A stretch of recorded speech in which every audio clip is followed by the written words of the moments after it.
Hello les potos et bienvenue sur ma chaîne. Aujourd'hui, vidéo un peu spéciale puisqu'on va débriefer, analyser le dernier épisode de la série du Seigneur des Anneaux, les Anneaux de pouvoir. Et puis on va faire aussi à la fin une petite analyse quand même de la première saison. Alors ce qu'il faut savoir, première chose, je mets quand même cette info sur la vidéo. On sait déjà de par la production que la série, la saison 2 ne sera pas diffusée avant en tout cas 2 ans, en tout cas. Donc ça peut être 2 ans, voire plus, en espérant qu'il n'y ait pas de Covid, qu'il n'y ait pas d'autres crises, quelles qu'elles soient, et puis qu'on puisse vraiment avoir cette seconde saison dans les 2 ans ou plus tard. Donc voilà. Alors comme d'habitude, je vais vraiment séparer bien, sectionner bien chaque histoire. Alors je vais commencer d'abord par un petit peu l'histoire de Tarmiriel, qui, je le rappelle, retournait sur les terres numénoréennes pour rejoindre son royaume en compagnie d'Elendil. Les Isildur, souvenez-vous, avaient disparu suite à l'attaque des Numénoréens sur les terres du sud pour protéger Bronwyn, Arondir et compagnie. Donc voilà. Donc elle retourne sur Numénor. Elle est toujours aveugle. Et puis, ils sont dans le bateau, il y a une discussion entre eux qui est assez anecdotique finalement, où ils ne racontent pas grand chose.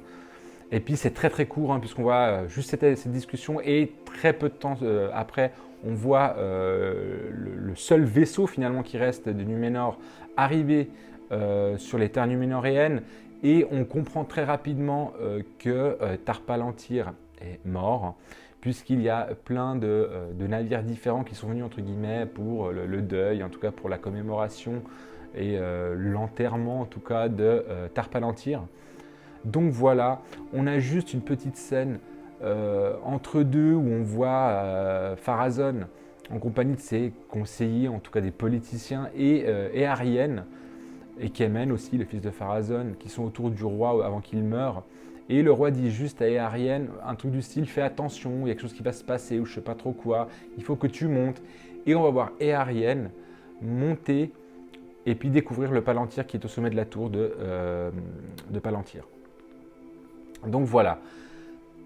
Histoire pas très intéressante. Genre à un moment donné, on voit Jean et Arianne. Alors vraiment, ça, j'ai pas pigé le truc. On voit Arianne retirer l'espèce de voile qui recouvre quelque chose, mais on nous montre pas ce qu'il y a dessous. Mais on sait déjà par rapport aux épisodes précédents qu'il y a tout simplement un Palantir dedans, quoi. Donc pas très intéressant. Et on sait que le Palantir montre entre guillemets un peu l'avenir. Donc voilà. Histoire assez complètement inanecdotique, un cliffhanger qui est complètement foiré pour moi, pour cette partie-là en tout cas. La deuxième partie, on va dire qui est un peu plus intéressante, c'est la partie donc Halbrand et Galadriel. On sait qu'ils étaient partis des terres du sud pour pouvoir soigner Halbrand qui était gravement blessé. Et puis très rapidement, bon, ils vont soigner bien évidemment Halbrand avec les médecines elfiques. Et il va y avoir très rapidement une conversation. Alors, après, oui, j'oublie un truc. Il y a les retrouvailles entre Galadriel et Elrond, qui sont assez vite expédiées, malheureusement, je trouve. Je trouve pas que les scènes de leur rencontre aient vraiment permis de comprendre leur lien fort. Faut pas oublier quand même qu'à la base, Galadriel est la belle-mère de Elrond. Faut pas l'oublier. Mais bon, bref, voilà. C'est très bizarre de dire comme ça quand on voit l'âge des deux acteurs. Bref. Donc il y a la retrouvaille, et puis Halbrand va très rapidement nouer une certaine amitié ou en tout cas lien avec Celebrimbor. Alors d'ailleurs, ce qui me fait marrer dans la série, ici dans le dernier épisode, il y a eu toute l'histoire où tout le monde avait gueulé parce qu'il disait Celebrimbor. Alors là, ils se sont bien fait plaisir, la VF, ils se sont bien fait plaisir. Celebrimbor, je pense qu'en une phrase, ils l'ont sorti genre 3 fois, quoi. Et c'était incroyable parce qu'en une minute, Celebrimbor, on dirait qu'une espèce de fuck de la part de la VF, en tout cas des doubleurs pour dire on s'emmerde, on dit comme on veut. Mais ouais, c'était drôle, mais voilà, c'était toujours aussi horrible à prononcer comme ça. Bref, donc il y a un lien qui se tisse entre Halbrand et Celebrimbor, d'ailleurs un lien qui se fait très rapidement. Je trouve que c'est en un épisode, ce lien qui se forge aussi rapidement était un peu expédié. Et comme on le sait déjà par rapport aux épisodes précédents, on sait que Halbrand s'intéresse quand même pas mal à la forge, ce qui laissait déjà présager un petit peu le futur de Halbrand. Et à un moment donné, il a une conversation avec Celebrimbor où clairement il dit que, je sais pas quoi, le pouvoir lié à la chair, pourquoi pas faire un pouvoir lié à l'esprit et tout.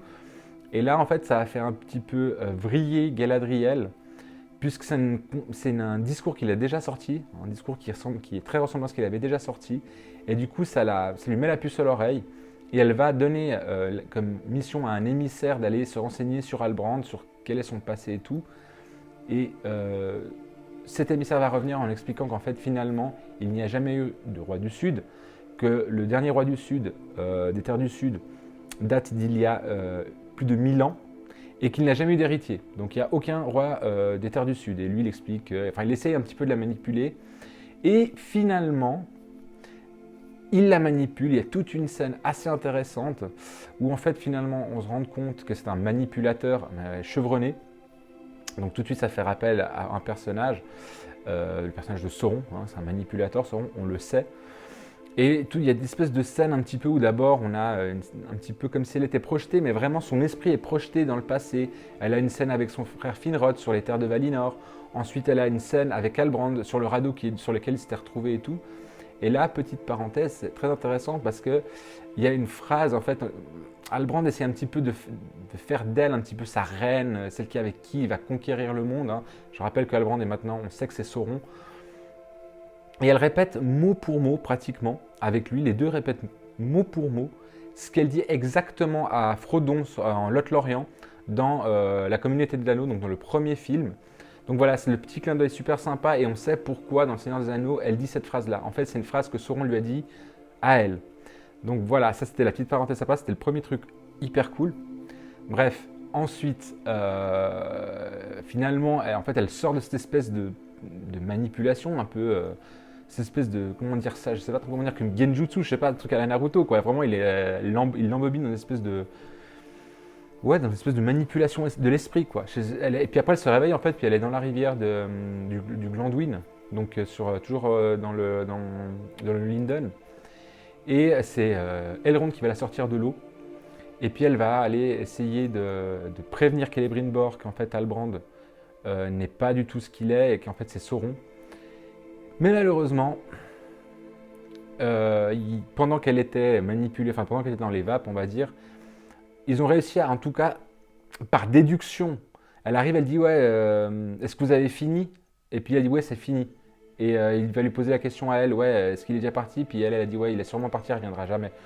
Donc dans cette optique, on part dans l'optique que les 7 anneaux des nains et les 9 anneaux des humains ont déjà été forgés et ont été emportés par Sauron, Halbrand. Et qui vont par la suite, j'imagine, en saison 2, être redistribués. Et c'est à partir de ce constat-là que Celebrimbor va finalement, en compagnie de Gil-galad, de machin, de trucs de chouette, décider de faire 3 anneaux de pouvoir pour les elfes qui seront indépendants, on va dire, de l'anneau de pouvoir qu'on verra plus tard. Mais ça, Sauron ne le sait pas. Donc voilà, donc ils font les 3 anneaux qu'on connaît, Narya, Vilya et Nenya. Et ce qui est assez joli finalement, c'est qu'en fait, ils ont besoin d'argent, d'or et de mithril pour pouvoir les faire. Et en fait, elle va sacrifier la dague de son frère qui, rappelez-vous, était fait en argent et en or. Il représentait les 2 arbres de lumière, donc Telperion et Lorline. Et puis grâce à ce poignard et au petit morceau de mithril que Elrond avait réussi à avoir auprès de Durin IV, ils vont réussir à forger les 3 anneaux, donc les 3 anneaux dont j'ai parlé. Alors, petite critique design quand même des anneaux. À la fin, on les voit vraiment posés sur une espèce d'enclume. Alors, autant Vilya, donc celui qui a le rubis, et puis Narya, celui qui a le rubis, et Vilya, celui qui a le saphir, ils sont assez bien faits. Franchement, ça pourrait être une bague qu'on pourrait vraiment dire ça a été vraiment forgé. Alors, autant Nenya, ne vous attendez pas à voir vraiment ce que vous avez vu dans le film, parce qu'elle est complètement différente, cette bague. Elle est presque, je dirais même, moi je trouve dégueulasse. Vraiment, ça a été fait vraiment avec les pieds. Je sais pas, j'arrive pas à comprendre comment il est passé de Nenya, donc l'anneau de Galadriel, du Seigneur des Anneaux, du film, à ça. Enfin, regardez cet épisode, vous allez voir qu'au niveau design, c'est une catastrophe. Les 2 autres, ça va, mais Nenya, qui est quand même pour moi presque le plus bel anneau des elfes, hein, des trois anneaux, là, il est vraiment dégueulasse. Parce que franchement, c'est super mal serti, c'est mal fait. J'ai pas compris le designer là pour le coup. Donc voilà, on finit sur ça avec un Celebrimbor, un Elrond et une Galadriel autour des anneaux. On voit les 3 anneaux et voilà. Alors la grande question, c'est la suivante. C'est comment vont être distribués ces anneaux?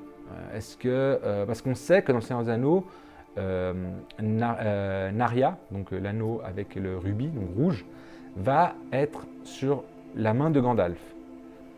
Vilya, celui avec le saphir, va être sur la main de Elrond et Nenya sur la main de Galadriel. Alors pour Nenya, il n'y a pas de problème, Galadriel est là, elle peut avoir l'anneau.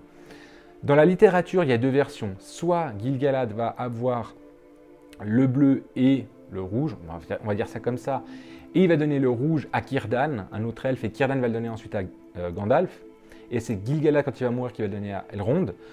Soit, la deuxième possibilité, c'est qu'en fait, Gil-galad va avoir le bleu, et il va le donner ensuite à Elrond, et en fait, le rouge va directement être donné par Celebrimbor à Círdan. Mais Círdan n'existait encore pas, en tout cas pas dans la série. S'ils font avec Círdan ce qu'ils ont fait avec Celeborn, donc le mari de Galadriel, ça va poser un gros problème, puisqu'on voit vraiment un Gil-galad qui est quand même très proche du genre c'est tout pour les elfes. Il faut que tout revienne aux elfes et on ne peut rien donner. Donc Gil-galad par défaut ne pourra jamais donner l'anneau rouge à Gandalf directement. Ce qui ramène directement à la troisième histoire qui est pour moi pas la plus intéressante, mais en tout cas presque qui donne le plus de nostalgie. C'est l'histoire de Nori. Rappelez-vous, Nori était parti avec Poppy, Sadok et Malva en direction de l'étranger, qui, vous rappelez-vous, était parti un peu à l'avance, et qui était poursuivi par trois espèces de prêtresses un peu magiques, bizarres. Et en fait, on commence l'épisode directement avec une révélation qui va vous faire mal aux couilles dès le départ. C'est qu'en fait, directement, les trois prêtresses vont dire que l'étranger est Sauron. Donc déjà là, en tant que spectateur, déjà il y a plein de trucs qui sont pas canons. Hein. Normalement, Elendil ne devrait même pas être là, Isildur non plus, enfin bref. Mais en plus de ça, là ils nous disent que l'étranger est Sauron. Alors vous pouvez dire, ça pourrait être possible. Oui mais non, puisqu'il y a plusieurs éléments dans les épisodes précédents qui nous disaient déjà que ça pouvait pas être Sauron.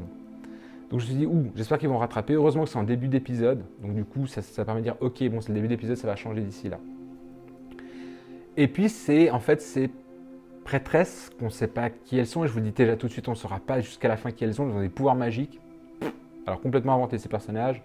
Donc finalement, elles vont capturer cet étranger, elles vont essayer de le manipuler, et puis va arriver les quatre Harfoot, donc comme je vous ai dit, Sadok, Poppy, Nori et Malva, et elles vont réussir à le délivrer, et là va s'en suivre un combat entre l'étranger et les trois prêtresses. D'ailleurs, dans ce combat, juste avant le combat, Sadok va être poignardé par l'une des prêtresses. Jusqu'à là, ça me fait déjà un peu chier, puisqu'on verra qu'un peu plus tard, il va mourir. Et ça me fait chier parce que Sadok, c'est un personnage que j'aimais bien. Franchement, il était cool, Sadok. J'aimais bien cette espèce de figure paternelle des Harfoot et tout. Je trouve que l'acteur, en plus, il faisait hyper bien le job. Et puis, bon, bref, passons. Et finalement, c'est là où on comprend un peu déjà que finalement l'étranger est un Istari, puisqu'il va utiliser ses pouvoirs magiques. À un moment donné, il va même avoir un sceptre qui appartenait à l'une des prêtresses qui va réussir que Nori lui donne. Et c'est comme ça qu'il va tuer les trois prêtresses. Et finalement, voilà, tout est bien qui finit bien, sauf que malheureusement, Sadok meurt. Ensuite, réunion de tous les Harfoot, super joli et tout. Et puis on comprend très rapidement que vu que Sadok n'est plus là, il va y avoir besoin d'un nouveau leader. Et très rapidement, c'est le nom de Poppy qui va ressortir un petit peu. C'est un petit peu elle qui sera le guide des Harfoot. Donc très bonne, entre guillemets, fin pour elle. Et puis Nori, elle, va suivre les aventures de cet étranger. Ils vont partir ensemble. Donc elle va partir en solo avec lui. Donc ça, c'est super sympa d'avoir. On sait déjà que les autres Harfoot, on va aller voir beaucoup moins. On va vraiment avoir dans la partie de la saison 2 une histoire, enfin une aventure entre l'étranger et Nori. Et cet étranger, alors pour savoir qui il est vraiment, il faut avoir lu soit les livres et s'en souvenir très bien, soit avoir vu les films, surtout le premier film, et s'en souvenir très bien aussi, puisque en fait, cet étranger va dire à Nori va dire on va où, et lui il fait on va par là-bas. Donc il montre une direction, et il fait mais t'es sûr que c'est le bon chemin, et il fait dans le doute, Léonore Brandfoot, je crois qu'elle s'appelle, ou voilà, quelque chose comme ça, dans le doute, Léonore, il faut toujours se fier à son flair. C'est quelque chose qu'il dit exactement, vraiment les mots pour mots qu'il dit à Meriadoc dans le premier Seigneur des Anneaux, dans la communauté de l'anneau, lorsqu'ils sont dans la mine de la Moria.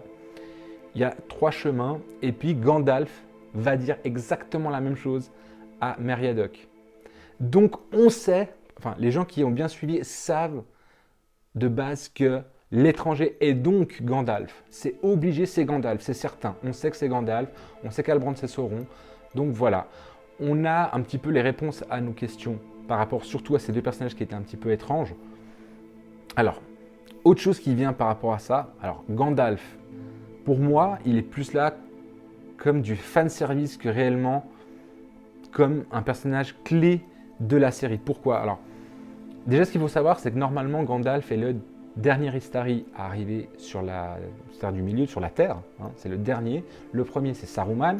Ensuite, c'est Palando et Alatar, les deux mages bleus. Ensuite, Radagast. Et tout à la fin, c'est Gandalf. Là, ils ont mis Gandalf tout au début parce qu'il fallait que je pense que les spectateurs du film s'identifient, enfin en tout cas, identifient un personnage qu'ils connaissent déjà très bien.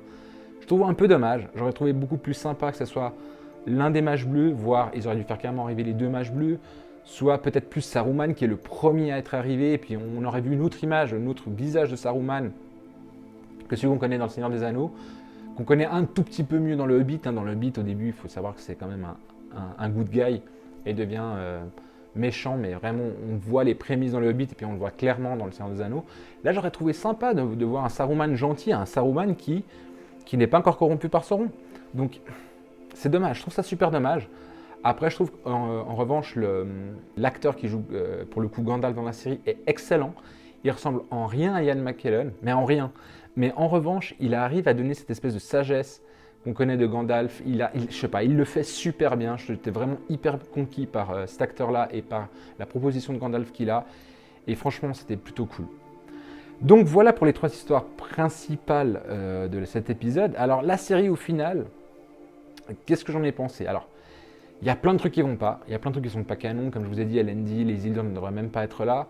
Là, pareil, Gandalf ne devrait même pas être arrivé le premier.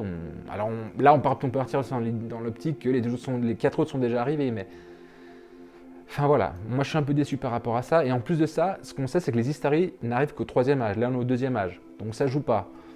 Il y a des personnages qui sont rajoutés qui ne servent absolument à rien. Les trois prêtresses qui se font d'ailleurs dégommer par Gandalf.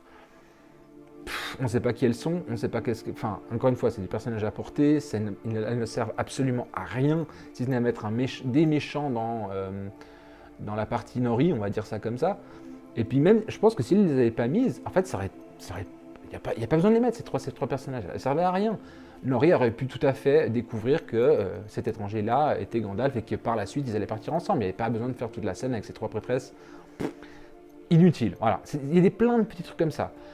Globalement, la série, là où elle est excellente, c'est dans ses effets spéciaux, dans ses costumes, dans ses accessoires, dans le jeu d'acteurs de beaucoup d'acteurs, notamment moi, par exemple, j'ai adoré l'actrice qui joue Tarmiriel, celle qui joue Disa, j'ai adoré l'acteur qui jouait Durin 4, j'ai adoré enfin, je les aime vraiment tous. Elrond est excellent.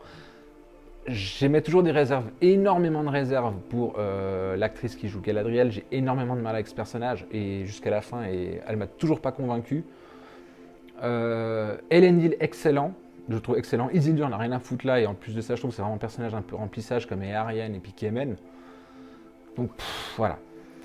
C'est toujours le problème quand on prend un peu de liberté avec des livres, c'est de rajouter des trucs. Et en final, en fait, ça n'amène rien. Ce qui était un peu le cas déjà avec Tauriel dans le Hobbit. Et le personnage est sympa, il a un beau design, oui, mais si on enlève Tauriel du Hobbit, ça ne change pas grand-chose à la fin de l'histoire, ça ne change pas grand-chose à l'histoire finalement. Ça rajoute juste des scènes au film, c'est tout. Donc voilà, moi je suis un peu partagé, moi je suis toujours assez fan que quand on s'inspire ou on prend un livre ou des livres pour faire un film ou une série, je suis toujours plutôt, on respecte quoi. Je suis assez vieux pour ça pour le coup, mais au moins on est sûr de bien retranscrire ce que l'auteur voulait retranscrire et puis on a beaucoup moins de problèmes de cohérence par la suite. C'est juste ça. Donc voilà, saison plutôt bonne, on va dire excellente. L'argent on le voit bien, le budget on le voit bien, puisque comme je vous ai dit, tout est excellent, tout est très beau, les personnages jouent plutôt pas mal, enfin les acteurs sont plutôt bons. Il n'y a pas à dire, c'est bon, mais c'est sur les libertés qu'ils ont mis que là, c'est un petit peu compliqué. Donc voilà, J'ai fait un petit peu le tour de cet épisode et de la série en général. J'étais assez bref pour la série d'ailleurs. J'espère que vous avez apprécié mes analyses. Si c'est le cas, n'hésitez pas à vous mettre un petit pouce. Vous pouvez aussi activer la petite cloche des notifications et vous abonner à ma chaîne. Et bien évidemment, si vous avez des conseils, si vous avez des observations à faire, n'hésitez pas à les mettre là-dessous. Bien évidemment, je les lirai et je vous répondrai s'il y en a besoin. Voilà, j'ai fait le tour de ce que j'avais à dire. Mais en attendant, prenez soin de vous et bye bye.